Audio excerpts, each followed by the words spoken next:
Welcome back to Askewed Reviews. And as I'm going to do throughout this entire year, I am going to one by one do all of the Disney animated collection.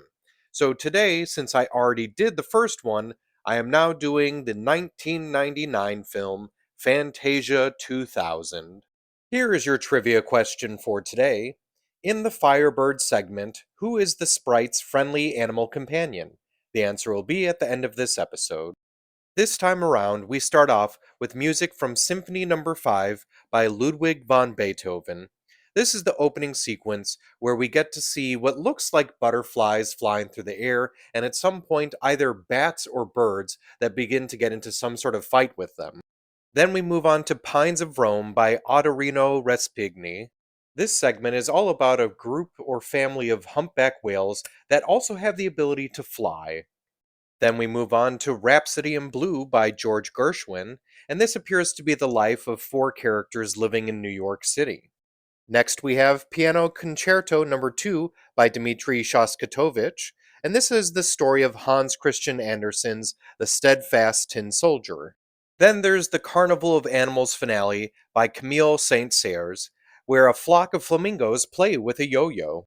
Coming back from the first Fantasia, we have The Sorcerer's Apprentice by Paul Dukas, which is once again the classic tale of Mickey working for a sorcerer and messing things up.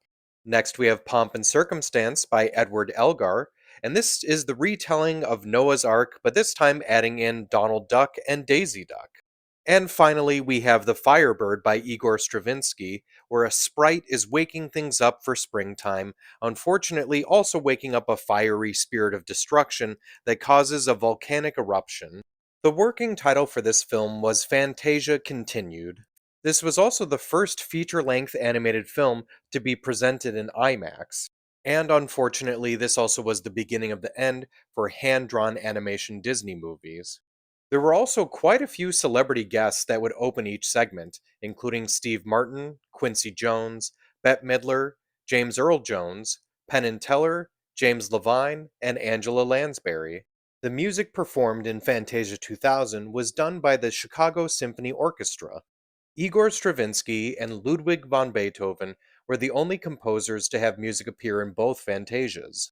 Along with The Sorcerer's Apprentice, the Nutcracker Suite segment was also going to come back in this one, but it ended up being replaced with Rhapsody in Blue. Now, what's interesting is Rhapsody in Blue actually contained so many colors that the system had trouble rendering it, causing delays to the production of Tarzan. It was actually Al Hirschfield's drawing style that was used for Rhapsody in Blue. He said that had he been younger, he absolutely would have been willing to do the animation for it, but since he wasn't, he really did appreciate the way that they managed to accomplish it. Did you happen to know that the main characters of the Rhapsody in Blue all have names? Duke, the aspiring jazz musician, is named after Duke Ellington. Rachel, the little girl, is named after Eric and Susan Goldberg's youngest daughter, who the two of them were actually co-directors on this film. Jobless Joe is not named after or based on anyone. And then there's John, who is named after animation historian John Culhane, who is actually where they got the idea or the modeled character version of Mr. Snoops from The Rescuers. George Gershwin himself technically also makes an appearance in Rhapsody in Blue, as he is actually the man playing the piano. The Steadfast Tin Soldier segment was originally going to be used in the first Fantasia, but they couldn't agree on what song to use.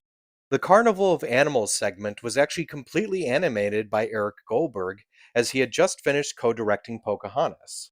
In the Pomp and Circumstance segment, after the rain stops, you can actually see Mickey and Minnie Mouse standing on the roof of the Ark. Also appearing in this segment are Frank the Frilled Lizard from Rescuers Down Under and Winifred the Indian Elephant from The Jungle Book.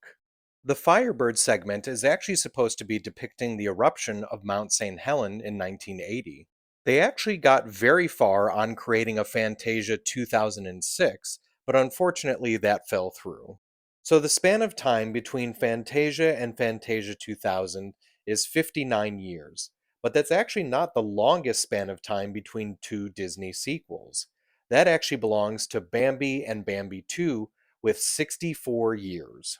Now it's time for the segment that I like to call The Dark Side of Disney.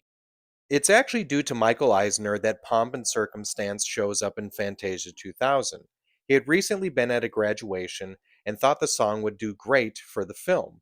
Now, his idea was that it was going to be a wedding celebration involving all of the Disney princesses, but his idea was that all of them would be showing up pregnant, which is very problematic, being the fact that quite a few of them are underage and some of them aren't even human.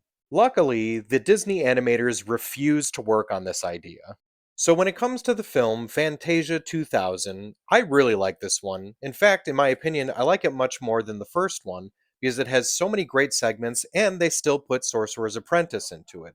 So I'm going to give this one a 4 out of 5. Now for the trivia question from the beginning of this episode. In the Firebird segment, who is the sprite's friendly animal companion? So in that segment, the sprite befriends an elk. I hope you enjoyed this episode of Askewed Reviews, and if there's a movie you'd like to see get a review, just mention it in the comments.